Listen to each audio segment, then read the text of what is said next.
Welcome to the Metaphorosis magazine podcast, your home for beautifully made speculative fiction. The magazine is edited by B. Morris Allen, and I'm your host, Matt Gomez. This week's story is The Last Doctor by Jonathan Lewis Duckworth.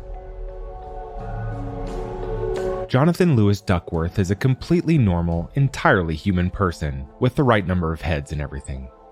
He received his MFA from Florida International University.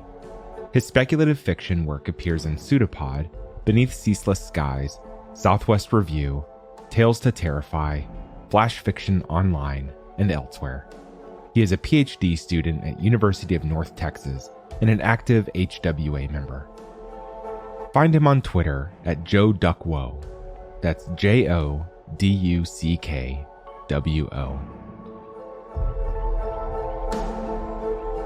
Let's jump in.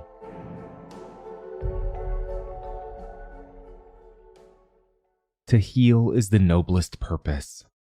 By now I know what the doctor meant by that.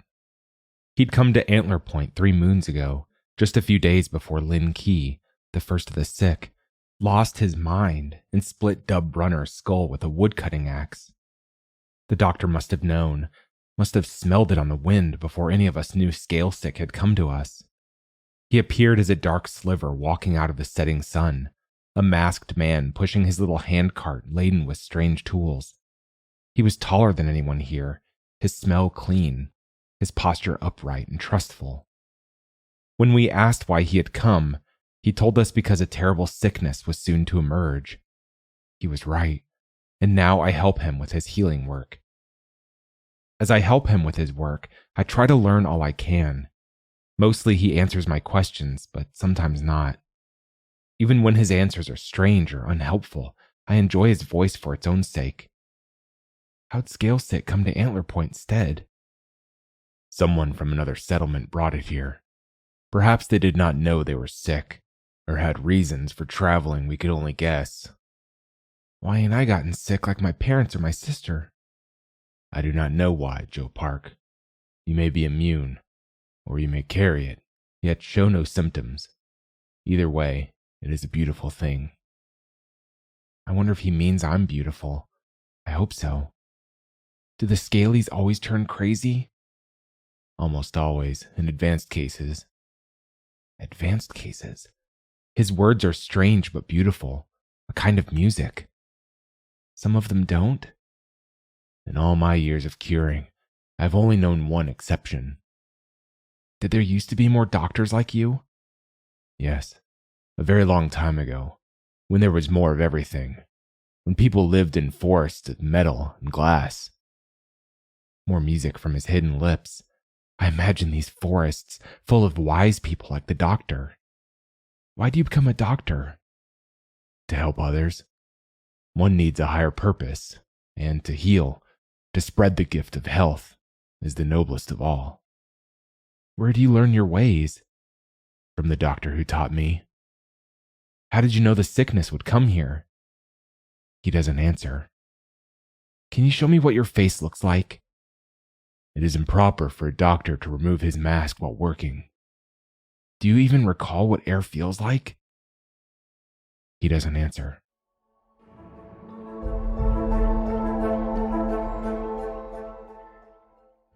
We didn't believe the doctor's first warning when he told us what was coming. We didn't want to believe. Then Lynn Key got sick. We were all of us afraid to go near Lynn, who was shut up in his house, hollering all the day like a wild dog when he wasn't coughing.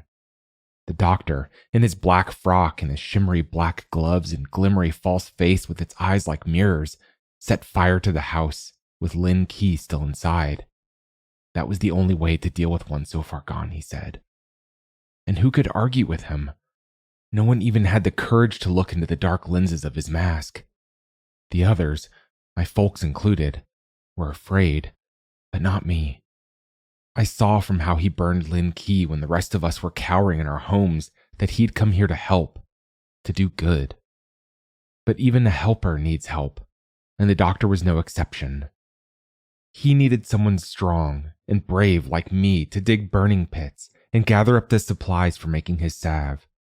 Brightweed and frog liver was all he needed to make the salve. If you get the salve on a sick person straight away, it cures them half the time. But if you wait too long, there's nothing doing. Those on whom the salve worked would be safe, immune, the doctor said. Scalesick starts with coughing, then with shivers. Then the yellow scales start up, breaking through the skin and stretching it and bleeding all the time.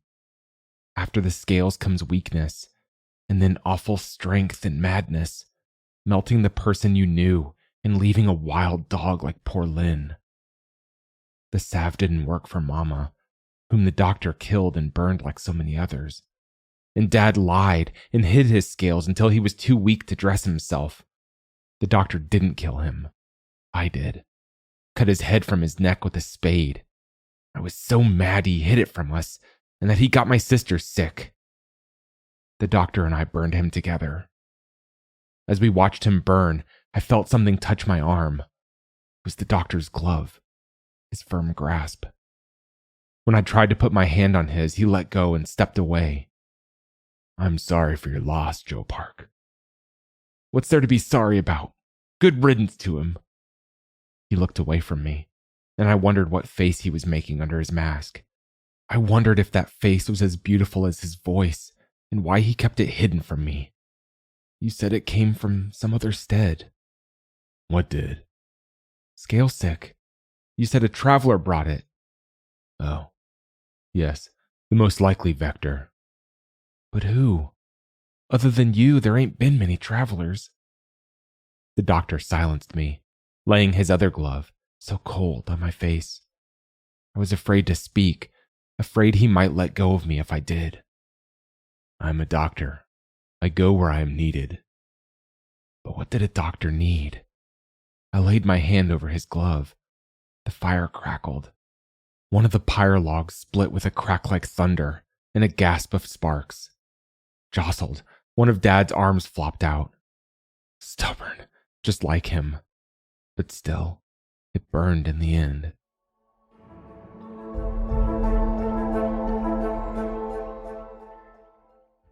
That was a moon ago. Today it was Sister's turn to burn. Her ashes drift down like snow, gather on the roofs of the empty houses. The sickness is done, and for each 3 houses in Antler Point, 2 are empty. Every night, while I lie in my cot in my empty house, the sound of weeping drifts from the trees. Maybe I'm just imagining it.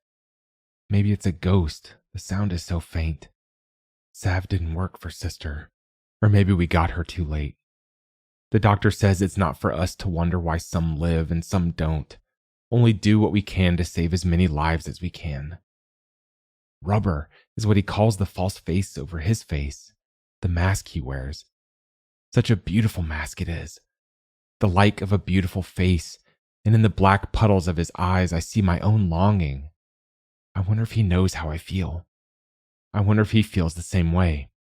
If he feels at all. Always he talks like he's near to sleep, a little whisper like mothwing flutter. How is it I got wrapped up in someone without a face? Maybe it's how different he is from all I've known, how rare and special. And if I've never seen his face, does that make what I feel any less? What if it makes it more? No one talks like him. Nobody's got words like his. Scalpel, patient, palliative care, symptoms, pustules, terminal. I learn his words so I can be like him, so I can be worthy of someone like him. The doctor sleeps in one of the empty houses as once belonged to Ozzie Bowman, the salt maker. When he sleeps, I watch him through a crack in the door. He slumbers in his clothes, his gloves, his boots, his mask. He even keeps his big brimmed black hat on. His boots together, his hands crossed over his chest, his glassy eyes staring at the thatching. What does he dream about? How does he sleep so soundly? Does he even breathe? Would his hands be cold? What do his lips feel like? Today, as Sister's ashes drift all around, the doctor tells me he's leaving. The words strike me like a pole to the gut. Can I come with you? No. A doctor's life is a solitary way. What if there's more scalesick after you leave? He reaches to me, His glove is like winter on my cheek. Then you, Joe Park, will cure it. You have learned well. Why leave so soon? There could still be more. He cuts me off. His moth of his voice becomes hard-shelled. I must continue my work. There are other places in need of healing. What did I do wrong? Tell me. He doesn't answer. He walks off. For a blink, it looks like he might turn back and speak some more. But then he keeps walking back to his house, to sleep there one last time.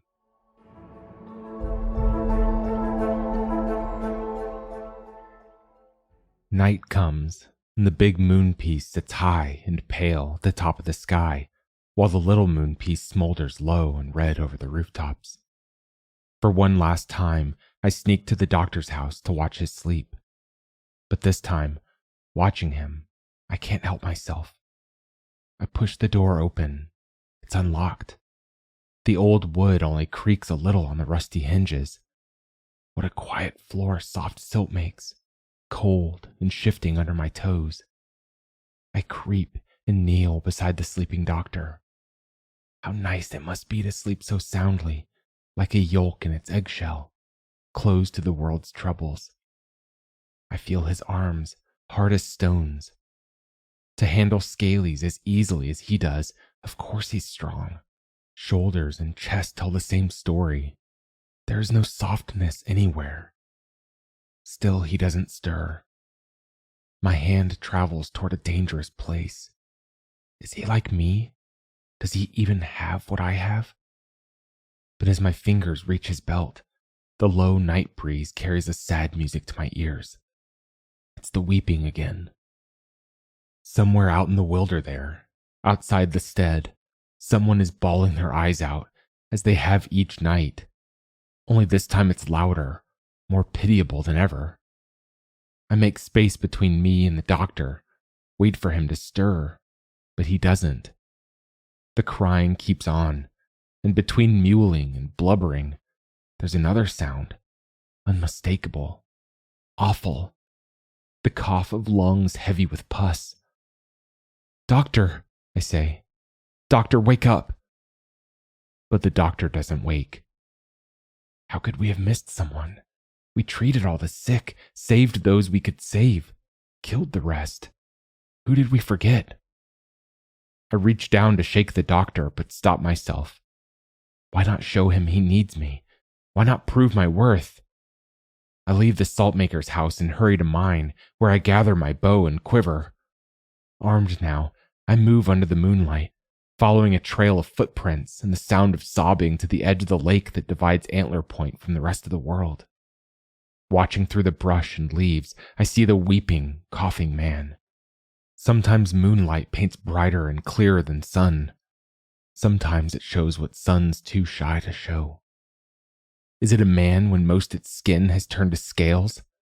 Huge, wrong-shaped hands with nails like claws wrap around an over-big head, where clumps of dark hair hang like bean sprout shocks from scaly cracks in the scalp.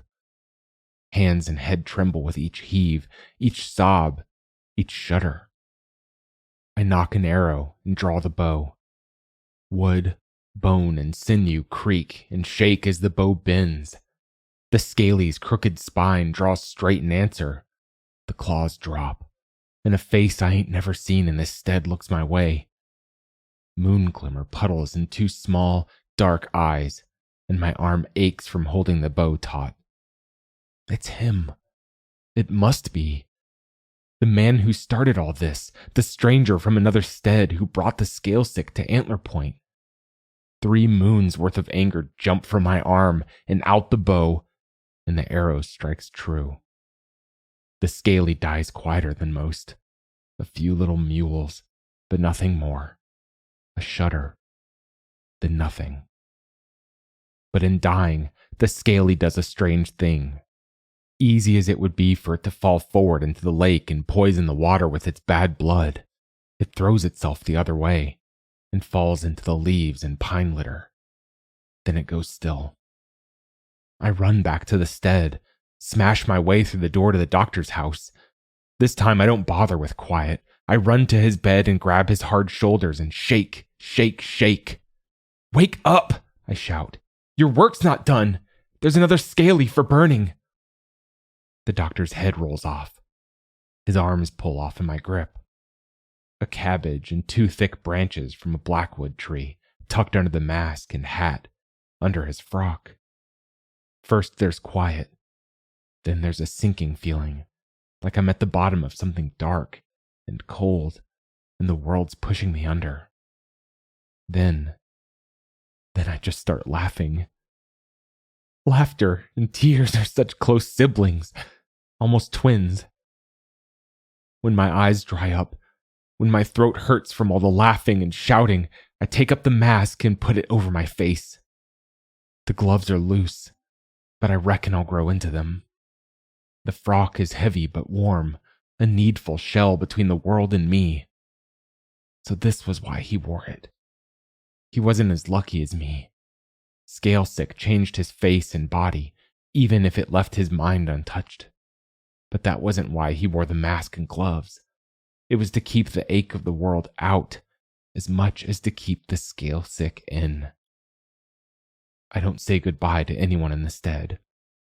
After burning the last doctor's body, I take his handcart and follow the rising sun to a path in the woods. There are other steads out beyond the wilder there, and only I know how to help them. Help them like the doctor helped Antler Point.